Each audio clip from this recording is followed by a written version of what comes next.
Bravo Pixar, j'ai encore versé ma larme. Bonjour à toutes et à tous, c'est Larwan et je suis très heureux de vous retrouver aujourd'hui pour parler d'Elio, le nouveau bébé des studios Pixar. Ce sera une vidéo sans spoiler, donc si vous n'avez toujours pas vu le film, vous pouvez rester jusqu'à la fin et on va directement rentrer dans le vif du sujet.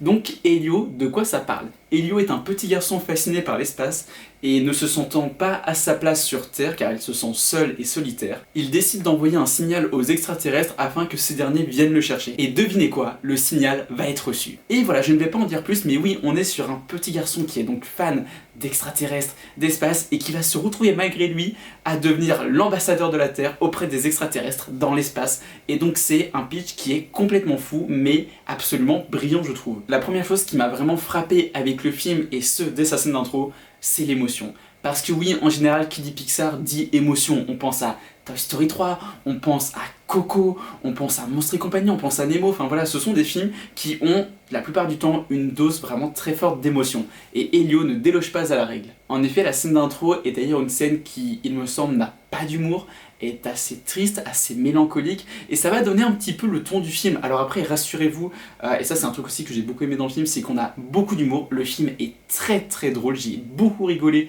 tout au long du film, mais malgré l'humour, on a vraiment des séquences qui vont être très fortes en émotion, qui vont être tristes, qui vont aussi vous secouer. Alors après, ne vous attendez pas non plus, en termes d'émotion, à un Coco bis. Voilà, on n'est pas non plus sur ce crescendo d'émotion des 15 dernières minutes de Coco qui sont dévastatrices, mais honnêtement, il y a des paroles qui sont dites dans le film, que ce soit par Elio ou même par d'autres personnages, qui, moi, à titre personnel, m'ont énormément touché, m'ont beaucoup parlé, et ouais, vraiment, je vais le dire carrément maintenant, parce que je savais pas à quel moment j'allais le placer dans la vidéo, mais j'ai versé ma larme, voilà, parce que oui, comme tout bon Pixar qui se respecte, le film m'a fait verser ma larme. Donc oui, en termes d'émotion, c'est très fort, mais si l'émotion marche autant, en fait, c'est grâce à ces personnages qui sont très bien écrits, parce que déjà, si on prend le personnage d'Elio, Elio est super attachant. Je pense même que c'est l'un des personnages Pixar de ces dernières années les plus attachants qui soit. On a envie tout au long du film de le rassurer, de lui faire un câlin, de lui dire que tout va bien se passer, que ça va aller, enfin vraiment c'est un petit garçon qui est hyper attachant. Énorme mention spéciale aussi pour le personnage de sa tante, vraiment qui est très attachante et très touchante aussi, mais voilà, mais je vous en dis pas plus. Et bien évidemment les personnages secondaires sont eux aussi attachants et vraiment très drôles pour la plupart. Visuellement on est sur un style assez classique de Pixar, voilà, animation 3D, mais que moi à titre personnel j'aime beaucoup, voilà, c'est vraiment le style d'animation qui me parle le plus je pense. Mais alors par contre en termes d'idées visuelles, c'est d'une créativité juste folle, parce que oui on a des images, on a des, je sais pas, des procédés, on a des idées visuelles qui sont incroyables. Je pense qu'ils se sont dit c'est de la SF, on se permet tout, on ose absolument tout, et vraiment c'est le cas et c'est génial, et donc on en prend plein les yeux. Il y a même d'ailleurs des séquences, notamment dans la première partie du film, qui vont être assez contemplatives. En fait, on n'est pas sur une introduction de Pixar qui va être ultra dynamique. Au contraire, ça va prendre son temps avant de bouger. Par contre, une fois que ça commence à bouger, ça s'arrête plus jusqu'à la dernière seconde du film. Mais avoir une intro un peu plus contemplative, donc un peu plus posée, j'ai trouvé ça très bien. Même la façon dont le titre du film, pardon, apparaît, et même juste avant avec le Disney Pixar présente, j'ai bien aimé parce que c'est doux, c'est un peu mélancolique, on va dire, un peu à l'image du film. Et après, j'en parle un peu comme si c'était un film qui était très triste. C'est pas le cas, vraiment l'humour va beaucoup ressortir, c'est un film qui est très drôle, je pense que la plupart des gens vont vraiment passer un très bon moment devant, mais encore une fois, oui, l'émotion est bien présente malgré tout, et si bien, en fait on a un parfait dosage, je trouve, entre des séquences émotives, avec des dialogues très touchants et d'une justesse vraiment absolument remarquable, et un humour tout public qui fera sourire les petits comme les grands. Les musiques étaient plutôt sympas et accompagnaient plutôt bien les scènes, donc voilà, donc niveau BO, on va dire, c'était plutôt sympa. Et pour conclure cette vidéo, je veux une suite. Vraiment, j'espère que le film va marcher. Déjà voilà, c'est un truc que j'espère.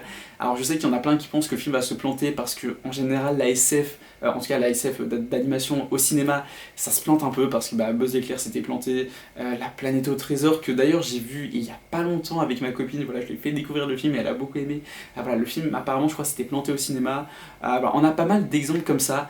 Mais j'espère vraiment que le film va pas se planter. Par exemple, Wall-E, après je sais pas si Wall-E a bien marché en salle, mais Wall-E, aujourd'hui c'est un classique, je pense même que c'est un des Pixar les plus appréciés qui soit, et à juste titre. D'ailleurs j'ai envie de le revoir, ça y est, mais voilà, rien qu'à en parler. Et pour ce qui est d'Elio, je sais pas si le film va marcher, j'espère vraiment, Par contre, je pense qu'il va plaire à la plupart des gens. Je pense que la plupart des gens qui vont le voir vont passer un très bon moment devant parce que c'est un film qui a du cœur, c'est un film qui est humain, c'est un film qui est beau, c'est un film qui est rythmé, c'est un film qui est drôle.